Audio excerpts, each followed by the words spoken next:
बिस्मिल्लाहिर्रहमानिर्रहीम। तुमसे पाकिस्तान में खुश आमदीद। मैं हूं साजिद हुसैन। मजबूत मुस्तहकम पाकिस्तान पर हम बात करते हैं कैसे मुल्क मिल्लत की तामीर और तरक्की में हमने अपना किरदार अदा करना है। मौजूदा वफाकी हुकूमत क्या मजबूत पाकिस्तान बनाने में अपना किरदार अदा कर रही है या कि सियासी जोड़ तोड़ और एक पॉलिटिकल पार्टी के खिलाफ विक्टिमाइजेशन में मसरूफ है। आम आदमी का क्या हुआ? आम आदमी को पेट्रोल से लेके सस्ती अशिया खुर्दनोश देने के लिए वफाकी हुकूमत आई थी। कितने मकासद में आप कामयाब हुए? आज वज़ीर आज़म शहबाज शरीफ साहब फिर IMF के जो मेन जो कलीदी किरदार हैं, जो MDs हैं, उनसे मुलाकात कर रहे थे और फिर यकीन दिलाई गई कि 1 से 2 दिन में मामला पूरे हो जाएंगे और 30 जून को IMF का भी जो मुआहदा है वो ख़त्म हो रहा है। तो अभी तक IMF क्यों नहीं वफाकी हुकूमत को एंटरटेन कर रहा? हालांकि वफाकी हुकूमत के लिए तमाम शराइत हमने पूरे कर दिए हैं। IMF के जितने टैक्सेस लगाने थे हमने लगा दिए हैं, बजट भी पेश कर दिया।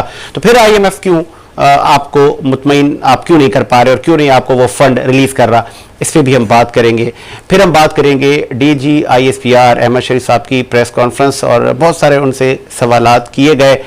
एक सवाल ये भी उनसे किया गया कि एक पॉलिटिकल पार्टी जिसका नाम पाकिस्तान तहरीक इंसाफ है, उनसे मुज़ाकरात इस्टेब्लिशमेंट कब करेगी? जिसपे DG ISPR का कहना था कि तमाम पॉलिटिकल स्टेक होल्डर बैठ के बात करें, हम इस अमल में साथ हैं कि मुल्क में स्टेबिलिटी हो, मुल्क में खुशहाली आए, अनसर्टेनिटी का माहौल ख़त्म हो।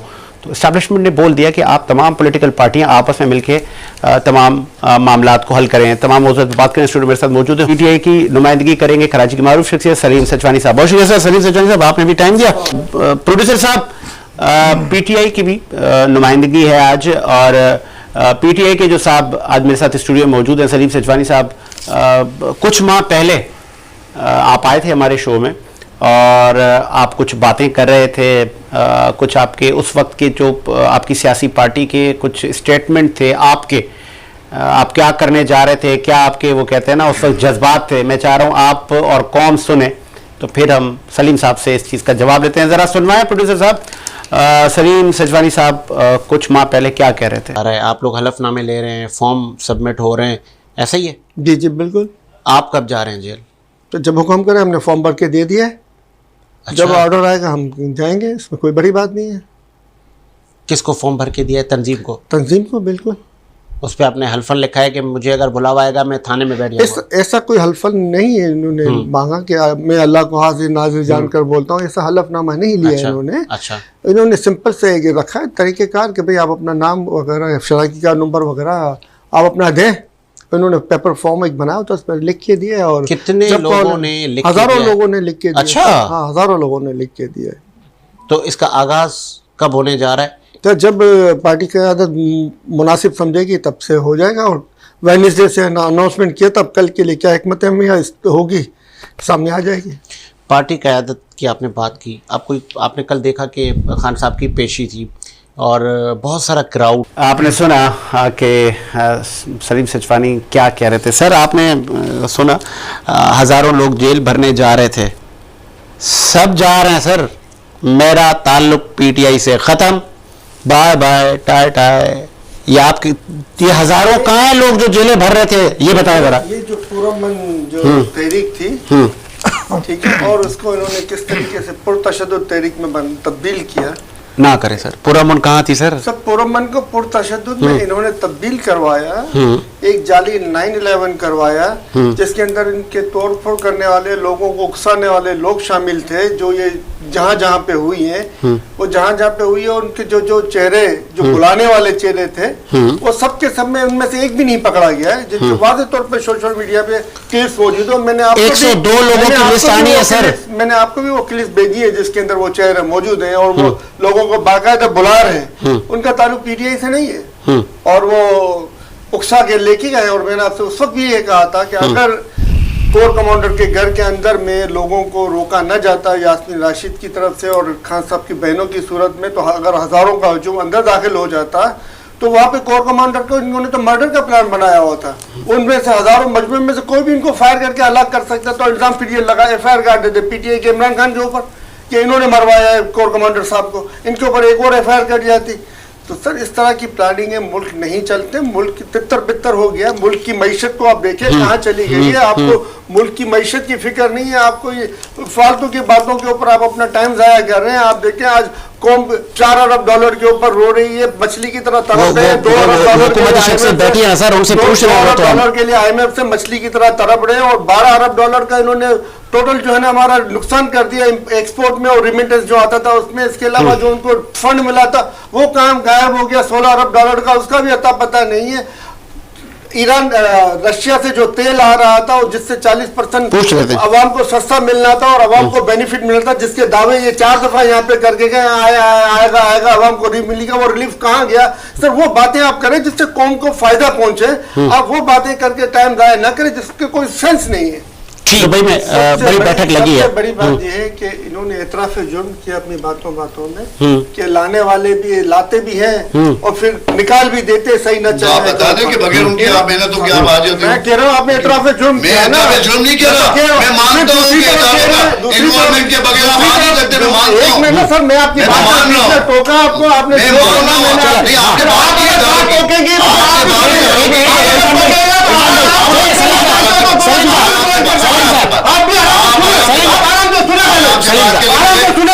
तमीज से यही हाल है, तभी तो आप 4 दीवारों में रह गए, दीवारों के अंदर रह गए। यही हाल की वजह से उन्होंने खुद किया और अभी तस्लीम दोबारा नहीं किया। सर बोलने चुप करें, तमीज चुप करें, आपने सुना है उसके बाद में बोले, आपको जैसा बोलना बोले, तमीज सीखे। तो इन्होंने एतराफ जुर्म किया और साथ ही साथ ये भी कह दिया कि जिसको मुजरिम बनना था, वो प्राइम मिनिस्टर बन गया। तो भाई लाने वालों ने क्यों लाया मुजरिम को, प्राइम मिनिस्टर क्यों बनाया? जिसको अदालत में पेशी होनी थी, जिसपे फर्द जुर्म आनी थी, उस लाने वालों ने मुजरिम को, लाने वाले मुजरिम को बिठाने वाले क्यों ये वही लोग हैं जिन्होंने मुजरिमों को बिठाया, दिक्कतों को बिठाया, चोरों को बिठाया, और आज मुल्क की मैशत तबाह हो रही है। आज मुल्क की मैशत तबाह हो रही है। इन्होंने आगे सिद्दीकी और दीगर लोगों को देख के जो वोट बनाए, और तो मुल्क के लिए मैशत के लिए क्या किया, मैशत की बेहतरी के लिए एक टके का काम नहीं किया। लोगों को बेच बेच के पैसे कमाए।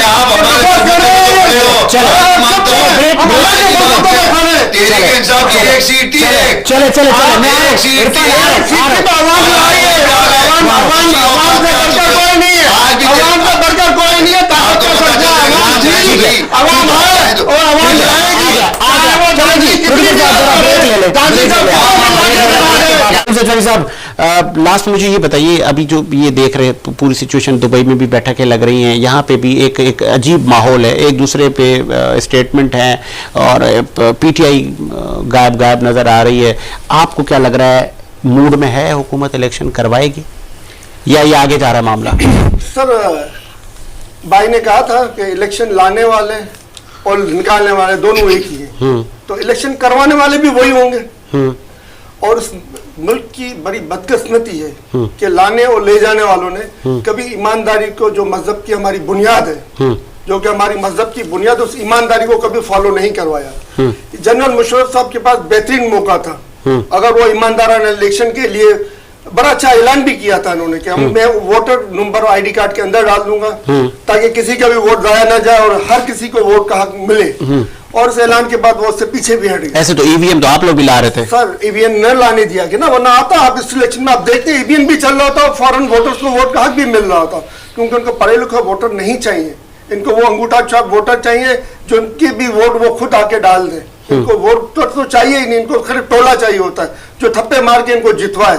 मैं वही बात करूंगा कि लाने और निकालने वाले जो है ना, जब तक ईमानदारी की तरफ नहीं आएगा ना, जब तक हम कहते हैं मुसलमान है, तो हमारे दीन की बुनियाद ईमानदारी है जो हमें सिखाई गई है, रूल ऑफ लॉ है, कानून की हुक्मरानी है जो हमें सिखाई गई है, करप्शन से पाक जो हमें सिखाया गया।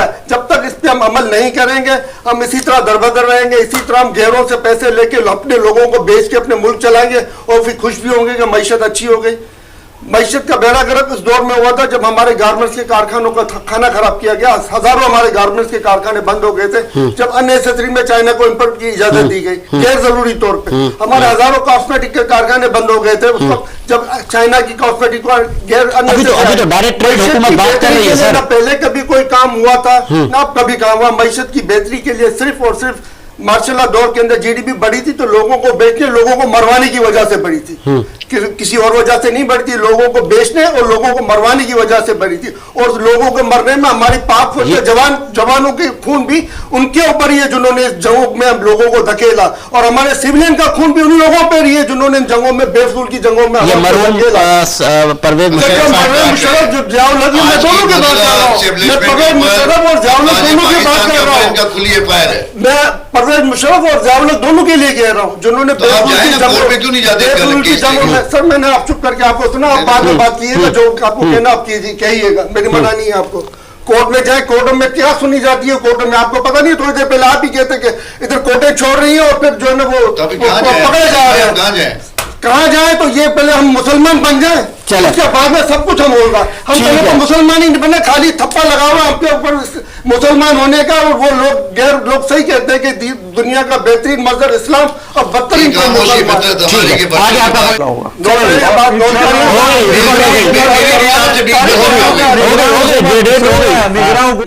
जनवरी से